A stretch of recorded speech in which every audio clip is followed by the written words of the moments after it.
আজ এই দিনই বৈঠকে এখন আমার বক্তব্যের বিষয় আখিরাত, কিয়ামত। কিয়ামত সম্পর্কে এক গুরুত্বপূর্ণ তথ্যবহুল সংক্ষিপ্ত বিবরণের চেষ্টা করব ইনশাআল্লাহ। হে উপস্থিত দ্বীনি বৈঠকের দ্বীনি মুসলিম ভাই, আমরা বিগত রাত্রে বক্তব্যে অবগত হচ্ছিলাম মানুষের মরার পরে বড় তিনটি জটিল ও কঠিন জায়গা রয়েছে। তার প্রথম জটিল জায়গা হচ্ছে কবর। কবর যত জটিল, কিয়ামত তার চেয়ে অনেক বেশি জটিল। কিয়ামত যত জটিল, জাহান্নাম তার চেয়ে অনেক বেশি কঠিন। জাহান্নাম যত কঠিন, কিয়ামত তার চেয়ে কিছু কম। কিয়ামত যত কঠিন, কবর তার চেয়ে কিছু কম হতে পারে। শুনুন, আল্লাহর নবী বলেন, মানুষের নিকটে রয়েছে তিনটি সঞ্চিত সম্পদ। বলছিলাম মানুষের কাছে আল্লাহর পক্ষ থেকে তিনটি সঞ্চিত সম্পদ রয়েছে। তার একটি সঞ্চিত সম্পদ হচ্ছে লিসানুন যাকির, ওই জিহ্বা, যে জিহ্বা আল্লাহকে ডাকতে পারে। ওই জিহ্বা হচ্ছে সঞ্চিত সম্পদ, যে জিহ্বা আল্লাহকে ডাকতে পারে, যে জিহ্বা বলতে পারে সুবহানাল্লাহ, আলহামদুলিল্লাহ, আল্লাহু আকবার, লা ইলাহা ইল্লাল্লাহ, আস্তাগফিরুল্লাহ, আস্তাগফিরুল্লাহ। এরূপ যে জিহ্বা বলতে পারে, সেই জিহ্বা হচ্ছে সঞ্চিত সম্পদ। আল্লাহর নবী বলেন, ওই অন্তর হচ্ছে সঞ্চিত সম্পদ, যে অন্তর অল্পতেই খুশি হয়। ওই অন্তর হচ্ছে সঞ্চিত সম্পদ, যে অন্তর অল্পতেই খুশি হয়। আপনাকে এত ঘুমাতে হয় কেন, এত খেতে হয় কেন, এত আনন্দ ফুর্তি ভোগ করতে হয় কেন? এটা আপনার পরকালের জীবনের জন্য সুন্দর নয়। আল্লাহর নবী বলেন, ওই স্ত্রী সঞ্চিত সম্পদ, যে স্ত্রী মানুষকে, তার স্বামীকে দিনের ওপরে সহযোগিতা করতে পারে।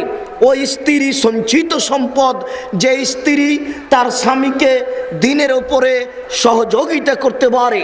ওই স্ত্রী সঞ্চিত সম্পদ, যে স্ত্রী তার স্বামীকে দিনের ব্যাপারে সহযোগিতা করতে পারে। নামাজের সলাতের সময় হলে আজ নামাজ পড়ার জন্য, সলাত আদায় করার জন্য অনুরোধ করে। যে কোনো ভুল ত্রুটি দেখলে ওই দিকে তাকে বিরত রাখার জন্য পরামর্শ দেয়।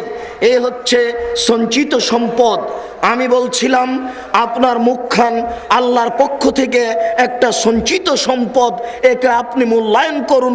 আব্দুল্লাহ ইবনে আব্বাস রাদিয়াল্লাহু তাআলা আনহু বলেন, নেমাতান মাকবুনুন ফীহিমা কাসীর মিনান নাস। আল্লাহর পক্ষ থেকে মানুষের উপরে দুইটি অনুগ্রহ আছে, এই অনুগ্রহকে মানুষ মূল্যায়ন করে না।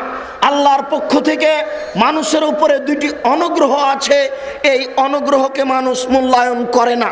তার একটি অনুগ্রহ হচ্ছে শরীরের সুস্থতা থাকা। শরীরের সুস্থতা অর্থ কি এই যে রাস্তায় এভাবে ঘুরে বেড়াতে হবে? আমরা কোরআন হাদিসের কথা বলবো আর আপনি রাস্তা হেঁটে বেড়াবেন? আপনার শরীরের সুস্থতার অর্থ কি এটা? নবী করিম সাল্লাল্লাহু আলাইহি সাল্লাম বলেন, অবসর।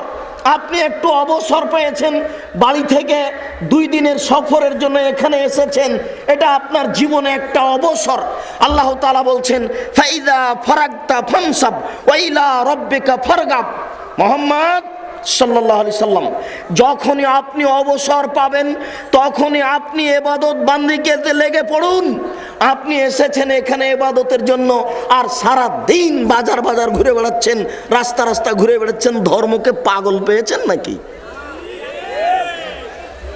মহান আল্লাহ বলেন, ফাইদা ফারাগতা ফানসাব, যখন আপনি অবসর পাবেন তখনই আপনি আল্লাহর ইবাদতে ব্যস্ত হন।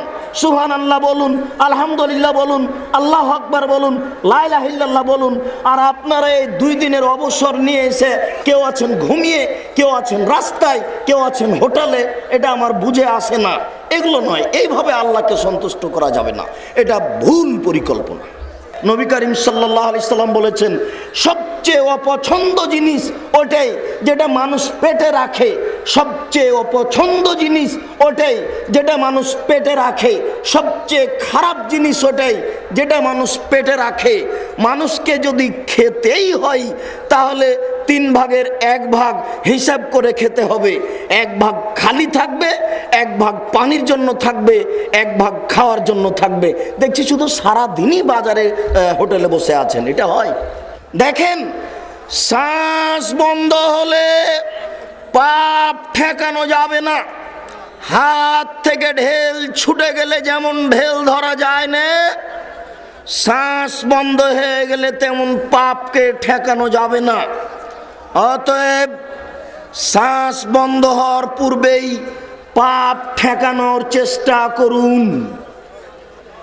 আদম আলাইহিস সালাম সামান্য ভুল করেছিলেন। আল্লাহ বললেন, ওই যে গাছে ফল খাবে না।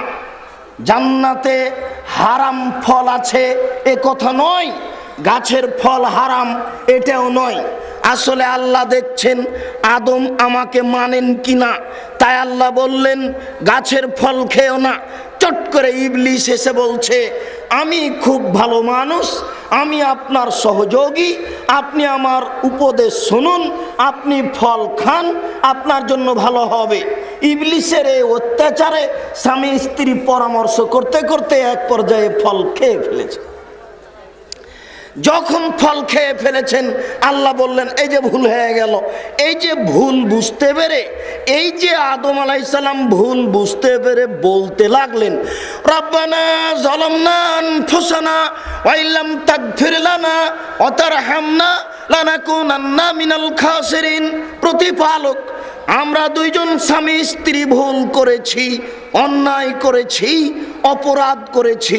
তুমি দয়া করো, তুমি ক্ষমা করো। তুমি যদি দয়া না করো, তুমি যদি ক্ষমা না করো, তাহলে আমরা ক্ষতিগ্রস্তের অন্তর্ভুক্ত হব। আদম আলাইহিস সালাম মরা পর্যন্ত এই দোয়া বলতে থাকলেন, মরা পর্যন্ত। একজন নবী এইভাবে মরা পর্যন্ত এ দোয়া বলার পরেও কিয়ামতের কাঠগড়াতে নিশ্চিত নন যে আমার ক্ষমা হলো কিনা। শুনুন, বিচারের কাঠগড়াতে সব মুমিন যখন আটকা পড়বে, পাপী তো আছেই, সব মুমিন যখন আটকা পড়বে সবাই পরামর্শ করবে, আমরা সবাই করব, পরামর্শ করে বলবো কি করা যায়। চলো যায় আদম আলাইহিস সালামের কাছে। সবাই গিয়ে বলবেন যে আপনি আদম, আল্লাহ আপনাকে নিজ হাতে সৃষ্টি করেছেন, আল্লাহ আপনাকে জান্নাতে রেখেছেন, আল্লাহ আপনাকে ফেরেশতা দিয়ে সিজদা করিয়েছেন। আপনি কি আমাদের একটা আজকে কথা শুনবেন? একটু কি আমাদের উপকার করবেন? যদি একটু আল্লাহকে বলতেন তাহলে আমাদের একটু সুবিধা হতো, আল্লাহ আমাদের এখানে একটু শান্তি দিতেন। তখন আদম আলাইহিস সালাম বলবেন, ইন্নী লাস্তু হুনাকুম, না আমি এটা করতে পারছি না। আমার প্রতিপালক আজকে আমার উপরে রাগ করেছেন। এত রাগ পূর্বেও কোনোদিন করেননি, পরেও কোনোদিন করবেন না। আমি বুঝতে পারছি না যে আমি ওই ফল খাওয়ার কারণে মরা পর্যন্ত ক্ষমা চেয়েছি, ক্ষমা হয়েছে কিনা। আজকে যদি ওটা ধরে বলে বসেন তাহলে আমার যে কি হবে তা আমি নিজেই বুঝি না। কাজে আমি তোমাদের জন্য কোনো কাজ করতে পারবো না। দেখেন সবার পিতা কত সম্মানী মানুষ, এরপরেও নিশ্চিত নন। শুনুন, মহান আল্লাহ বলেন, অনাহশুরুহুম ইয়াউমাল কিয়ামাহ আলা ওয়াজুহিহিম, বিচারের কাঠগড়াতে আমি অপরাধীদের উল্টা করে একত্রিত করব। পা থাকবে উপরের দিকে, মাথা থাকবে নিচের দিকে।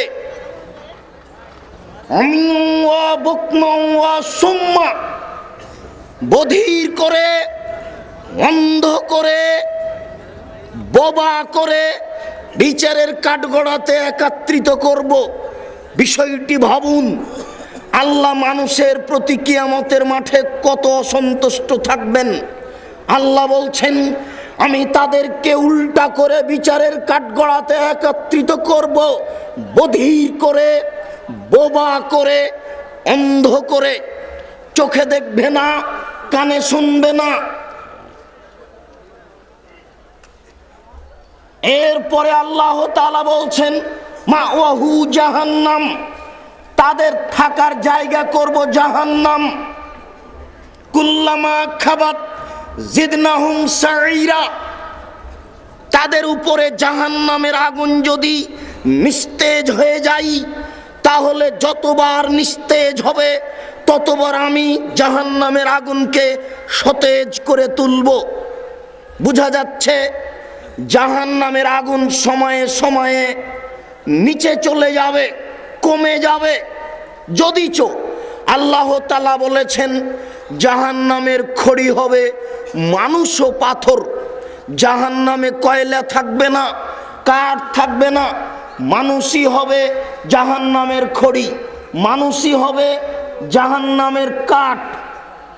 কয়লা অন্য কিছু নয়, পাথরও হবে। আমরা অবশ্য বলতে পারি যে মানুষ না হয় অপরাধী, জাহান্নামে যাবে, কিন্তু পাথর কি অপরাধ করলো যে জাহান্নামে যাবে?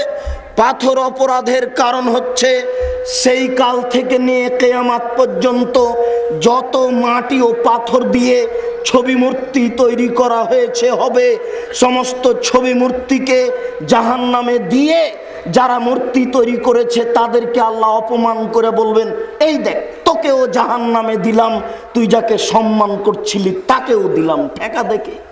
উল্টা মুখে নিয়ে যাওয়া হবে, পা থাকবে উপরের দিকে। আনাস রাদিয়াল্লাহু তাআলা আনহু বলেন, আল্লাহর নবী, কাইফা ইয়ামসি আলা ওয়াজুহিহিম, মানুষ মুখের মাধ্যমে কিভাবে চলবে?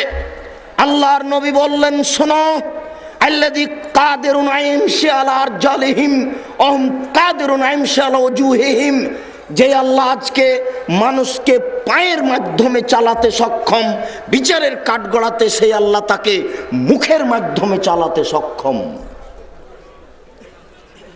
যে আল্লাহ আজকে পৃথিবীতে মানুষকে পা দিয়ে চলাচল করার সুযোগ দিয়েছেন, যে আল্লাহ আজকে পা দিয়ে চলাচল করার ক্ষমতা দিয়েছেন, সে আল্লাহ বিচারের কাঠগড়াতে মানুষকে মুখের মাধ্যমে চলার ক্ষমতা দিবেন। আল্লাহর নবী একথাও বলছেন, বিচারের কাঠগড়াতে মুখের মাধ্যমে চলার সময়তে যদি কোনো জায়গা উঁচু নিচু হয়, কাঁটাখড়ি আছে, এটা যদি হয়, তাহলে মুখ দিয়ে সেখান থেকে বাঁচার চেষ্টা করে, লাফ দিয়ে পার হয়ে বা যে কোনো ভিত্তিতে বেঁচে বেঁচে চলার চেষ্টা করবে, মুখ দিয়ে চলবে।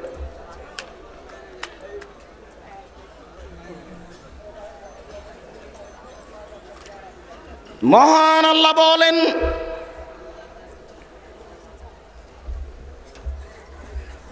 আল কারিয়া, মহা দুর্ঘটনা, মাল কারিয়া, মহা দুর্ঘটনা কি? আমাদরা কামাল কারিয়া, হে মুহাম্মদ সাল্লাল্লাহু আলাইহি সাল্লাম, আপনি কি বলতে পারেন মহা দুর্ঘটনা কি? ইয়াউমা ইয়াকুনুন নাসু কাল ফারাশিল মাবসুস, মহা দুর্ঘটনা বলতে এমন একদিন, যেদিন মানুষ হয়ে যাবে কীট পতঙ্গের ন্যায়। কীট পতঙ্গ যেমন আগুনের উপরে এসে লাফ দিয়ে পড়ে বিবেকহীন অবস্থায়, মানুষের অবস্থা হবে তাই।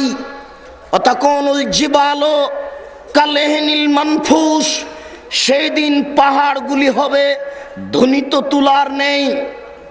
তুলা ধোনা ব্যক্তি যখন তুলার উপরে মারে, ছিটকে তুলাগুলি দূরে চলে যায়। পৃথিবীর লক্ষ কোটি মন ওজনের পাহাড়গুলি হবে এইরূপ ধ্বনিত তুলার নেই, ছিটকে আকাশে চলে যাবে। ফাম্মা মান খাফফাত ফাম্মা মান সাকুলাত মাওয়াজিনুহু, বিচারের কাঠগড়াতে যার নেকির পাল্লা ভারী হয়ে যাবে, ফাহুয়া ফি ঈশাতির রাজিয়া, তার জীবিকা নির্বাহ হবে অতীব সুখ স্বাচ্ছন্দ্যময়। আম্মা মান খাফফাত মাওয়াজিনুহু, যার নেকির পাল্লা হালকা হয়ে যাবে, পাপের পাল্লা ভারী হয়ে যাবে। ফাউম্মুহু হাবিয়া, তার থাকার জায়গা হবে অতীব গভীর গহ্বর হাবিয়া। ওমা আদরাকা মা হে, হে মুহাম্মদ সাল্লাল্লাহু আলাইহি সাল্লাম, আপনি কি জানেন অতীব গভীর গহ্বর হাবিয়া কি? নারুন হামিয়া, তা হচ্ছে জ্বলন্ত উত্তপ্ত আগুন।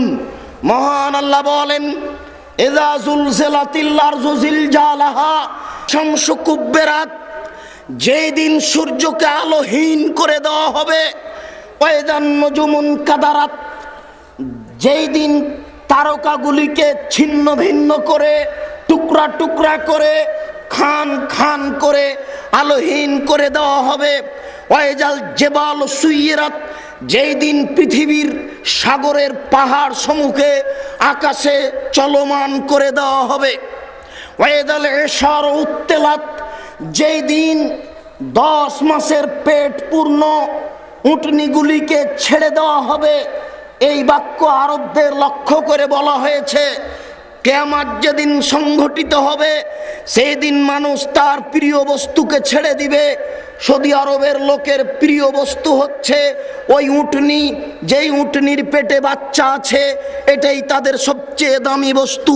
বাংলাদেশের জন্য হতে পারে তার ব্যবসা বাণিজ্য, হতে পারে তার ব্যাংকিং কিছু, যেটাকে সে জীবনে আর্থিক হিসেবে সবচেয়ে ভালোবাসে।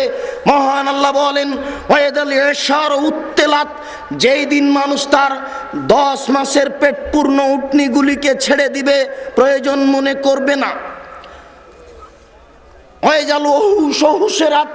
যেই দিন বিচারের কাঠগড়াতে সব প্রাণীকে একত্রিত করা হবে।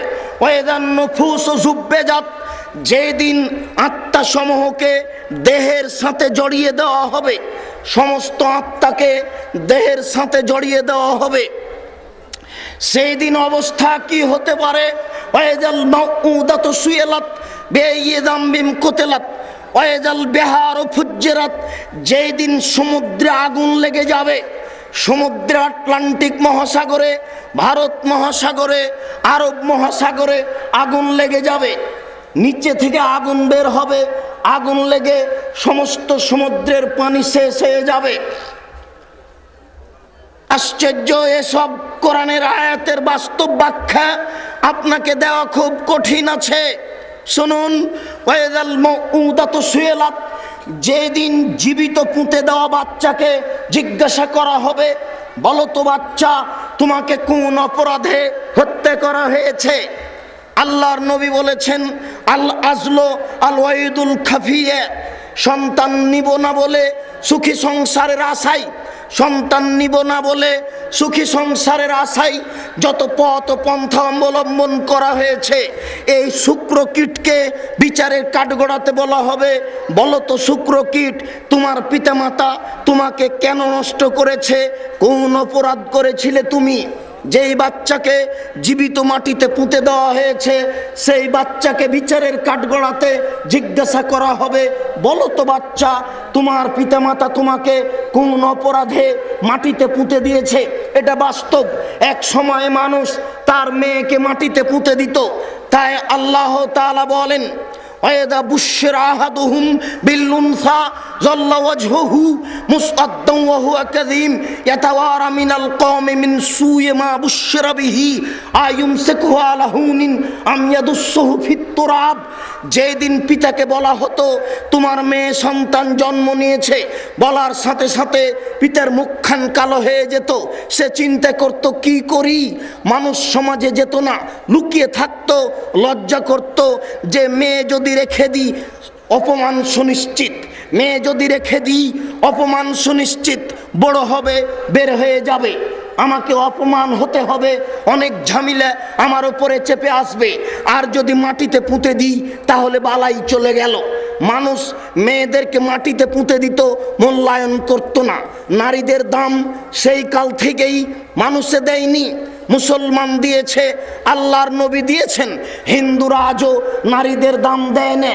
হিন্দু মেয়েরা বিবাহের পরে পিতার জমি আজকেও পায় না। সেই কালে মানুষ মেয়েদের দাম দিত না। এই কালে হিন্দুরা মেয়েদের দাম দেয় না, ইহুদি খ্রিস্টান কোনোদিনই নারীদের দাম দেয়নি, আজও দেয় না।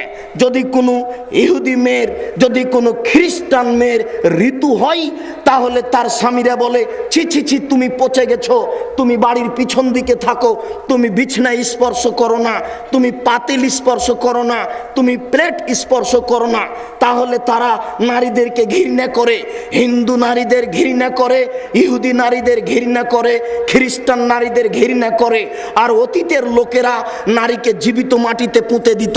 পক্ষান্তরে নবী করিম সাল্লাল্লাহু আলাইহি সাল্লাম নারীদের মান দিয়েছেন। দেখুন, আয়েশা রাদিয়াল্লাহু তাআলা আনহা বলছেন যে আল্লাহর নবী আমার উরু, আমার রানের ওপরে মাথা রেখে কোরআন তেলাওয়াত করছেন, তখন আমি ঋতুবতী।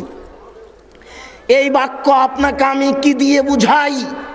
ইহুদি খ্রিস্টান বলছে ঋতু হলে ও নাপাক হয়ে গেছে, ওকে বাড়ির বাইরে রেখে আসতে হবে, ও পচে গেছে, ও নষ্ট হয়ে গেছে। আর আয়েশা রাদিয়াল্লাহু তাআলা বলছেন যে আল্লাহর নবী আমার উরু রানের ওপরে মাথা রেখে কোরআন তেলাওয়াত করেন, তখন আমি ঋতুবতী। আয়েশা রাদিয়াল্লাহু তাআলা বলেন যে আমি গিলাসে পানি পান করে কিছু পানি রেখেছি, নবীর হাতে দিয়েছি, তিনি গিলাসটা নিয়ে ফাওয়াজা ফাহু ফিমোজে ফিয়ে, যেখানে আমি মুখ লাগিয়ে পানি পান করেছি সেখানে তিনি মুখ লাগিয়ে পানি পান করেন, তখন আমি ঋতুবতী। আয়েশা রাদিয়াল্লাহু তাআলা আনহা বলেন এখন গোশতের টুকরা মুখে নিয়ে ছিঁড়ে খেয়ে নবীর হাতে দিয়েছি, আল্লাহর নবী গোশতের টুকরার ওখানে মুখ লাগিয়েছেন যেখানে আমি মুখ লাগিয়ে গোশত ছিঁড়ে খেয়েছি, তখন আমি ঋতুবতী। দেখেন তো আল্লাহর নবী নারীদের কত দাম দিয়েছে। এই বোকা শ্রেণীর 3 নাম্বার মহিলারা বলছে যে সম অধিকার দিতে হবে, ইসলাম আমাদের মূল্যায়ন করেন। বলছিলাম হে উপস্থিত বৈঠকের দ্বীনি মুসলিম ভাই বোন, ওয়াইদাল মুউদাতু সুয়ালাত বিআইয়াদাম বিম কুতিলাত, প্রত্যেক যেই ছেলে মেয়েকে জীবিত পুঁতে দেওয়া হয়েছে, এইভাবে সুখী সংসারের আশায় নষ্ট করে দেওয়া হয়েছে, এই বিষয়ে তাকে জিজ্ঞাসা করা হবে, বলো তো কোন অপরাধে তোমার পিতামাতা তোমাকে হত্যা করেছে? বড় বিপদ ঘনিয়ে আসছে। মহান আল্লাহ বলেন এদা সামাউন ফাতারাত, যেদিন আকাশ ফেটে চৌচির হয়ে যাবে, ওয়াইদাল কাওয়াকিবুন তাসারাত, যেই দিন তারকাগুলি ছিটকে বিক্ষিপ্ত হয়ে উল্টে পড়ে যাবে, ওয়াইদাল কবুর বুসিরাত, যেই দিন কবরগুলিকে খুলে দেওয়া হবে, কবর থেকে সব মানুষ বের হয়ে যাবে, সেই দিন মানুষের পরিস্থিতি কি হতে পারে?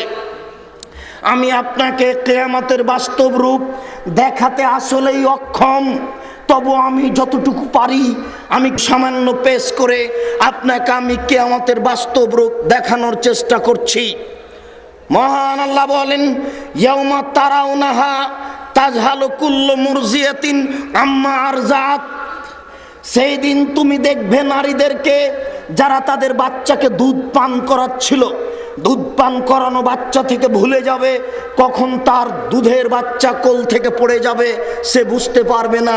কিয়ামতের কাঠগড়া কত কঠিন, কি দিয়ে বুঝাই?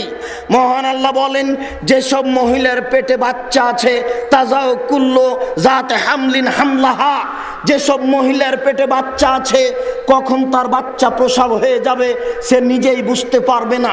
নারীদের জীবনে বড় জটিল কঠিন একটা কাজ হচ্ছে সন্তান প্রসব করানো। সন্তান প্রসব করা একটা কঠিন কাজ, বড় কষ্টের কাজ। এরপরেও কিয়ামতের জটিলতার কারণে সে বুঝতে পারবে না কখন তার বাচ্চা প্রসব হয়ে যাবে। সত্যিকারই কিয়ামত বড় জটিল। কিয়ামতের বাস্তবতা আপনাকে দেখানোর জন্য আমি সর্বপ্রথম দেখাই ইব্রাহিম এবং তার পিতা বাপ বেটার সামনাসামনি আলোচনা। আমার দিকে লক্ষ্য করুন, যে যেখানে আছেন চলাচল গতি বন্ধ করে খেয়াল করুন। আবু হুরায়রা রাদিয়াল্লাহু তাআলা আনহু বলেন লাকিয়া ইব্রাহিম আবাহু আজার, বিচারের কাঠগড়াতে ইব্রাহিম আলাইহিস সালাম তার পিতার সাথে সাক্ষাৎ করবেন, বাপ বেটা মুখামুখি হয়ে যাবেন। ওয়ালা ওয়াজহি আজার কাতারাতুন গাবারাতুন, ওই সময়তে আজরের মুখখান থাকবে মলিন, দেখে মনে হবে যেন ধুলা লেগে আছে, মুখখান মলিন হয়ে আছে। বিচারের কাঠগড়াতে ইব্রাহিম আলাইহিস সালাম বলবেন আলিয়া আলাম আকুল্লাক আল্লাহ তাসিনি, আব্বা আপনাকে আমি বলেছিলাম আপনি আমার নাফরমানি করিয়েন না। আব্বা, আপনাকে আমি বলেছিলাম আপনি আমার নাফরমানি করিয়েন না। আব্বা, আপনাকে বলেছিলাম আপনি আমার নাফরমানি করিয়েন না। আপনি আমাকে মানেননি। 5 বার ইব্রাহিম আলাইহিস সালাম বলেছিলেন, আব্বা আপনি আমাকে মানেন, আব্বা আপনি আমার কথা মানেন। 5 বার বলার পরে আজর বলেছিল, এই শোন, লাইল্লাম তানতাহে লানার জুমান্নাকা, তুই যদি এইভাবে আমাকে বলা থেকে বিরত না থাকিস তাহলে তোকে পাথর দিয়ে পিটাবো। যখন পিতাই এই কথা বলল তখন ইব্রাহিম আলাইহিস সালাম বললেন, ঠিক আছে আপনিও থাকেন, আপনার মূর্তি পূজাও থাকলো, আমি চললাম। তবে আমি আপনার জন্য বিচারের কাঠগড়াতে ক্ষমা চাইবো। আজ বাপ বেটা সামনাসামনি, ছেলে বলছেন, আব্বা আপনাকে বলেছিলাম আপনি আমার কথা মানুন, আমাকে উপেক্ষা করিয়েন না। বিচারের কাঠগড়াতে আজর বলবে, আলিয়াউমালা আসিকা, বেটা আজকে তোমার নাফরমানি করব না, আজকে তুমি যা বলবে তাই মেনে নিব। তখন ইব্রাহিম আলাইহিস সালাম বলবেন, আল্লাহুম্মা ইন্নাকা ওয়া'আদতানি আল্লা তুখজিনি ইয়াউমাল কিয়ামা আইয়ুখিজিনা যা মিন আবিল আবাদে, প্রতিপালক তুমি আমার সাথে ওয়াদা করেছো ইব্রাহিম তোমাকে আমি বিচারের কাঠগড়াতে অপমান করব না। আমার পিতা জাহান্নামে যাবে, আমি জান্নাতে যাব, এর চেয়ে বড় অপমান কি হতে পারে? ইব্রাহিম আলাইহিস সালাম বিচারের কাঠগড়াতে বলবেন, আল্লাহ তুমি আমার সাথে ওয়াদা করেছো ইব্রাহিম তোমাকে আমি বিচারের কাঠগড়াতে অপমান করব না। আজকে আমার পিতা জাহান্নামে যাবে, আমি জান্নাতে যাব, এর চেয়ে বড় অপমান কি হতে পারে? ইব্রাহিম আলাইহিস সালাম বিচারের কাঠগড়াতে বলবেন, আল্লাহ তুমি আমার সাথে ওয়াদা করেছো ইব্রাহিম তোমাকে আমি বিচারের কাঠগড়াতে অপমান করব না। আজকে আমার পিতা জাহান্নামে যাবে আর আমি জান্নাতে যাব, এর চেয়ে অপমান কি হতে পারে?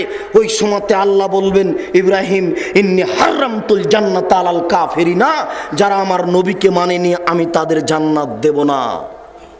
ইব্রাহিম তোমার পিতা আমার নবী ইব্রাহিমকে মানেনি, অতএব তোমার পিতাকে আমি জান্নাতে দিব না। পিতা মানুষের কাছে কত সম্মানী, ইব্রাহিম আলাইহিস সালাম আল্লাহর কাছে কত সম্মানী। এরপরেও ইব্রাহিম আলাইহিস সালাম বিচারের কাঠগড়াতে টিকতে পারছেন না। আপনার পীর সাহেবের অবস্থা কি হবে আপনি ভেবে দেখুন। ইব্রাহিম আলাইহিস সালাম যদি বিচারের কাঠগড়াতে টিকতে না পারেন, কেউ টিকতে পারবে না। সুপারিশ করে বেদিন পিতামাতাকে জান্নাতে নিয়ে যাওয়া যাবে না। রাসূলের পদ্ধতি ছাড়া ইবাদত করে আল্লাহকে সন্তুষ্ট করা যাবে না। আবু হুরায়রা রাদিয়াল্লাহু তাআলা আনহু বলেন, আল্লাহর নবী বললেন, ইহসারুন নাসু ইয়াউমাল কিয়ামা আলা আরজিন বাইজা, বিচারের কাঠগড়াতে সমতল সাদা জমিনের উপরে নারী পুরুষকে একত্রিত করা হবে। লাইসা লি আহাদিন আলাম, কোনো মানুষের কোনো পরিচিতি থাকবে না, হোক না কেন নবী, হোক না কেন কোনো মানুষ, পৃথিবীর কোনো মানুষের বিশেষ কোনো পরিচিতি থাকবে না।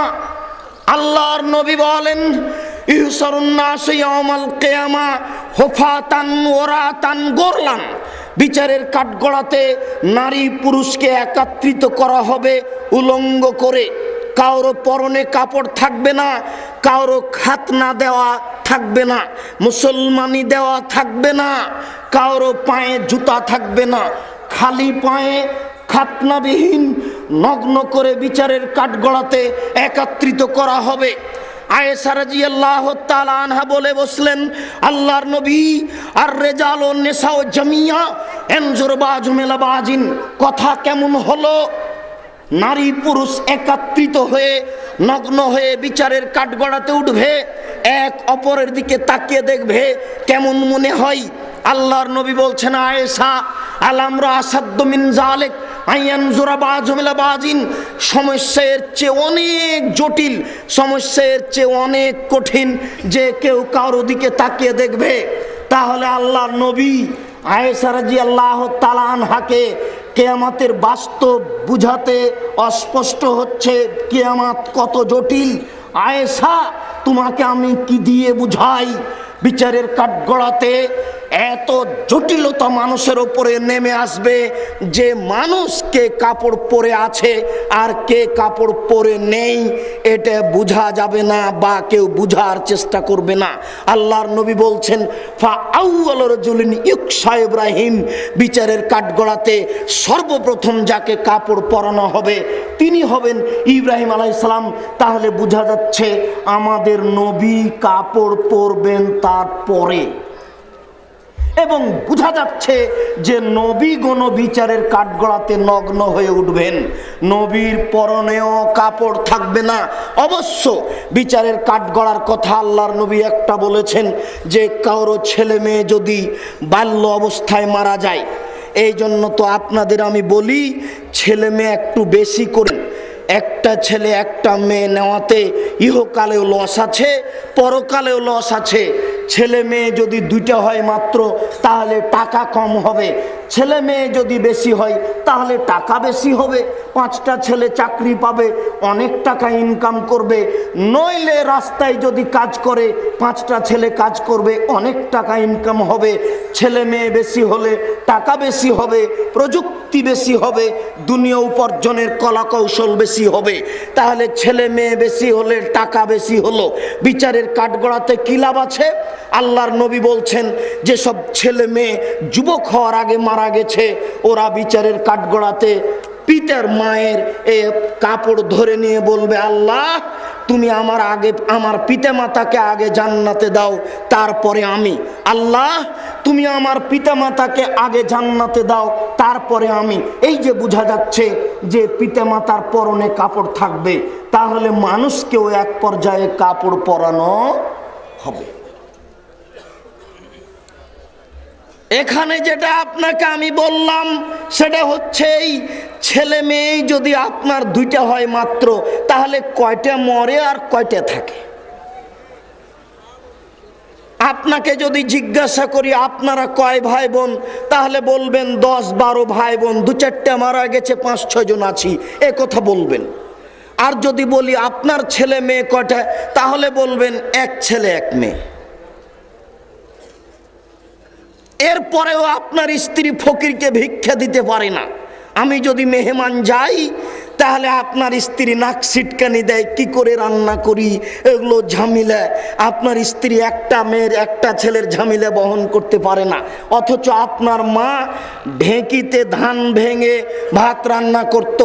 আপনারা ছিলেন 10-12 ভাই বোন, এরপরে আপনার পিতা রাস্তা থেকে 2 জন মিসকিন ফকির ধরে নিয়ে এসেছে, আর বাড়িতে আছে 7 জন কিষান কামলা। কই আপনার মায়ের কাছে এটা ভারী হয়নি তো? এরপরে আপনার মা আজও ভালোভাবে চলতে পারে, আর আপনার স্ত্রীর একটা আর একটা ছেলের একটা মেয়ে নেওয়ার পরে শুধু খালি মাজায় ব্যথা, পেটে ব্যথা, এই সেই, তার ব্যথার কোনো নাই শেষ। ভুল পদ্ধতিতে চললে যা হয়, বলছিলাম মিকদাদ ইবনে মাদি কারাব রাদিয়াল্লাহু তাআলা আনহু বলেন তুদনা শামসু ইয়াউমাল কিয়ামা আলা কাদরে মাইলিন, বিচারের কাঠগড়াতে সূর্যকে মানুষের মাথার উপরে করা হবে। 1 মাইল উপরে সূর্য থাকবে, অর্ধ হাত উপরে সূর্য থাকবে। এ মর্মে কোনো বর্ণনা বোঝা যায় না, তবে 1 মাইল উপরে সূর্য থাকবে এ কথা বোঝা যায়।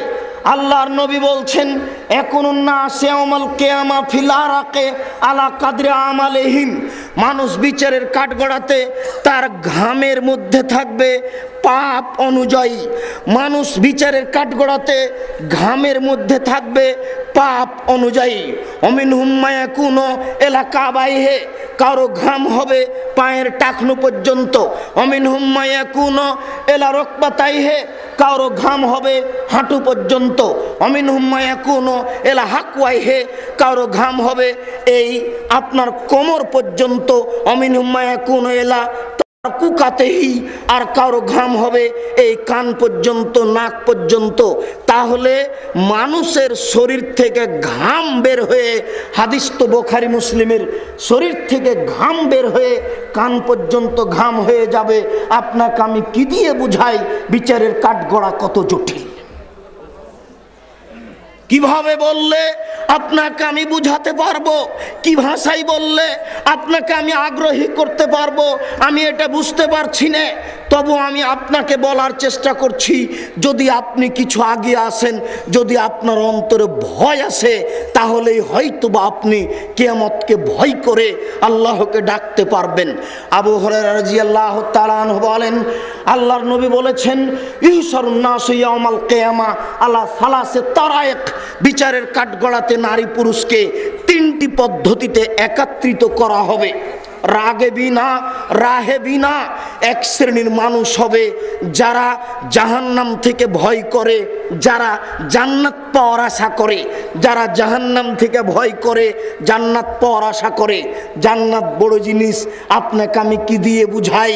এক মিনিট আমার দিকে লক্ষ্য করুন তো, আপনাকে আমি একটু জান্নাতের আকৃষ্ট করতে পারি কিনা, এখন থেকে আপনি জান্নাত পাওয়ার পরিকল্পনা করতে পারেন কিনা দেখুন তো আমার দিকে খেয়াল করে। আল্লাহর নবী বলছেন, আল্লাহর নবী বলছেন, জান্নাতের মেঝে হবে সোনা চাঁদি দ্বারা তৈরি, জান্নাতের দেওয়াল হবে হীরামণি মুক্তা দ্বারা তৈরি, জান্নাতের ছাদ হবে হীরামণি মুক্তা মাণিক্য দ্বারা তৈরি। ছাদেও রেশমি কাপড় দেওয়া থাকবে, দেওয়ালে রেশমি কাপড় দেওয়া থাকবে। আপনি যেখানে বসে থাকবেন এটা হবে উন্নত মানের গালিচা সোফা সেট, আপনিও সোফায় বসে থাকবেন। আপনার সামনে 72 থেকে 73 জন স্ত্রী বসে থাকবে। আল্লাহ তাআলা তাদের সুন্দরতার ব্যাপারে বলেন, তারা এত সুন্দরী, তারা এত সুন্দরী, তারা এত সুন্দরী, তাদের দেখে মনে হবে ঝিনুকের মধ্যে লুকানো মুক্তা। কি দিয়ে আপনাকে আমি বুঝাই? আল্লাহ কত সুন্দরীর কথা বললেন। আল্লাহ বলছেন তাদেরকে দেখে মনে হবে যে ঝিনুকের মধ্যে লুকানো মুক্তা। আল্লাহ তাআলা বলেন, ডিমের খোসা এবং কুসুমের মধ্যে যেই সাদা পদার্থ আছে, এই পদার্থ যেমন নরম, জান্নাতের মেয়েরা তেমন নরম। জান্নাতের মেয়েরা এত নরম, জান্নাতের মেয়েরা এত নরম, জান্নাতের মেয়েরা এত নরম যে ডিমের খোসা এবং কুসুমের মধ্যে যে সাদা পদার্থ আছে এটা যেমন নরম। মহান আল্লাহ বলেন, ওয়াকাওয়াইবা আত্রাবা, জান্নাতের মেয়েদের বয়স মোটামুটি 16-18 বছর মেয়েদের বয়স যেমন, এদের দেখতে যেমন লাগে আমি আপনাকে কি দিয়ে বুঝাই? এদের তুলনা তাদের সাথে না তাদের তুলনা এদের সাথে, একটা আপনাকে বলার জন্য, বুঝানোর জন্য বলা হয়েছে। এই অবস্থায় আপনার এই সোফা সেটের চতুর্দিকে বালিশ সারিবদ্ধ করা থাকবে, খাদ্য পানি চতুর্দিকে সারিবদ্ধ থাকবে, খাদ্যের বাটিগুলি সারিবদ্ধ থাকবে। 72 থেকে 73 জন স্ত্রী আপনার সামনে বসে থাকবে। ইতিমধ্যে একজন স্ত্রী এসে বলবে, আসসালামু আলাইকুম। আপনি বলবেন, ওয়ালাইকুম আসসালাম। এরপরে আপনি বলবেন, মানান্তি, তুমি কে? তখনও বলবে, আনা আল মাজিদা, আমি হচ্ছি বেশি অবশিষ্ট, আমি বেশি অতিরিক্ত তোমার কাছে এসেছি। আপনি তার মুখের দিকে তাকিয়ে দেখবেন, আল্লাহর নবী বলছেন তার মুখের দিকে তাকালে আপনি আপনার চেহারা মুখমণ্ডলকে তার গালে টক টক করে ঝকঝক করে দেখতে পাবেন। আপনাকে আমি কি দিয়ে বুঝাই? জান্নাতের মেয়েরা কত সুন্দরী। এইভাবে থাকতে থাকতেই এক পর্যায়ে সবাই বলে বসবে, নাহনুল খালেদাতু ফালা নাবিদু অনানু নাইমাতু ফালা নাবাসু অনানুন রাজিয়াতু ফালা নাসখাতু তুবালে মান কানা লানা ওয়া কুন্না লাহু। পায়ের সনসন ঘুंघरे जमजम पंचे पंचे फेंकेंगी, पहन के साड़ी लाल कुमारी उसको भेस्तों को सजावेंगी, जैसे कबूतर लोटन लोटे वैसे लोटन लोटावेंगी। पाয়ের सनसन घुंघरे जमजम पंचे पंचे फेंकेंगी, पहन के साड़ी लाल कुमारी उसको भेस्तों को सजावेंगी, जैसे কবুতর লোটান লোটে ওইসে লোটান লোটাবেঙ্গি। স্বামী গো, আমরা চিরস্থায়ী রয়েছি, কখনো আমরা ধ্বংস হব না। স্বামী গো, আমরা সর্বদা আপনাকে সন্তুষ্ট করে রাখবো, কখনো অসন্তুষ্ট করব না। আমরা হচ্ছে আপনার জন্য, আর আপনি হচ্ছেন আমাদের জন্য। কি আপনাকে আমি কি দিয়ে বুঝাই? জান্নাত কত ভোগ বিলাসের জায়গা। দেখেন তো, একটু পাওয়ার ইচ্ছা হয় কিনা? মনের ইচ্ছা হয়? জান্নাত পর মনের ইচ্ছা হয়? তাহলে এই যে রাস্তাঘাটে 3 নাম্বার নগ্ন নোংরা মেয়েরা ঘুরে বেড়াচ্ছে, ওই যে টিভিতে পতিতালয়ের মেয়েদেরকে দেখা যাচ্ছে, ওদেরকে দেখে চোখ জুড়ালে এদের ভোগ করার সুযোগ হবে না। খুব সাবধান, এদের ভোগ করতে হলে আজ থেকে মিথ্যা কথা ত্যাগ করতে হবে, 5 ওয়াক্ত সালাত আদায় করতে হবে, পরিবার কন্ট্রোল করতে হবে, মানুষের সাথে সদাচরণ করতে হবে। বৈঠকের 2-1 মহিলা হয়তো বা ভাবছে যে আব্দুর রাজ্জাক সাহেব সব তো ভালো পুরুষদের দিলেন, আমাদের কি? 72 জন স্ত্রী, 73 জন তো সব পুরুষের হলো, আমাদের কি? তো বলেন আপনারা কি চান? যা চান তাই আছে, যা চান তাই আছে।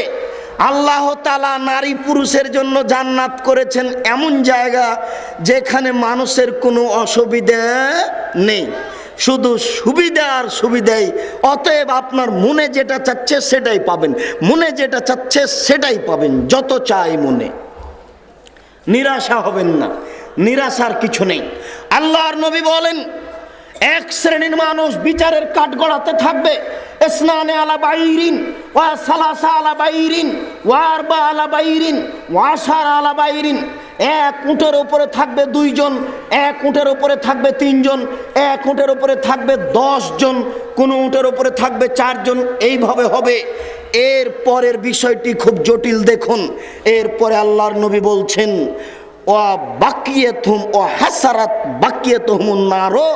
বাকিগুলিকে জাহান্নাম ঘেরে নিবে। বুঝুন তো আবারও, এক শ্রেণীর মানুষ জান্নাতের আগ্রহী আর জাহান্নামের অনাগ্রহী। এরা ভালো মানুষ, এরা গেল, এরা সবচেয়ে উত্তম। এরপরে যারা মধ্যম, তারা কেউ 2 জন থাকবে এক উটে, 3 জন থাকবে এক উটে, 4 জন থাকবে এক উটে, 10 জন থাকবে এক উটে। তাহলে বোঝা যাচ্ছে বিচারের কাঠগড়াতে উট থাকবে। এরপরে আল্লাহর নবী বলছেন, বাকিগুলিকে আগুন ঘেরে নিবে। তাকিল আয়নামা কালু, যেখানে তারা দুপুরের সময় কাটাবে, আগুন তাদের চতুর্দিকে সময় কাটাবে। বাতু তাবিতু হাইসুমা বাতু, যেখানে তারা রাত অতিবাহিত করবে, আগুন তাদের চতুর্দিক ঘেরে সময় কাটাবে। যেখানে সকাল করবে, আগুন তাদের চতুর্দিক ঘেরে থাকবে। যেখানে বিকেল করবে, আগুন তাদের চতুর্দিক ঘেরে থাকবে। তাহলে বোঝা যাচ্ছে বিচারের কাঠগড়াতে যারা অপরাধী তাদেরকে আগুন ঘেরে থাকবে। শুনুন, বিচারের মাঠ বড় জটিল, বিচারের মাঠ বড় কঠিন।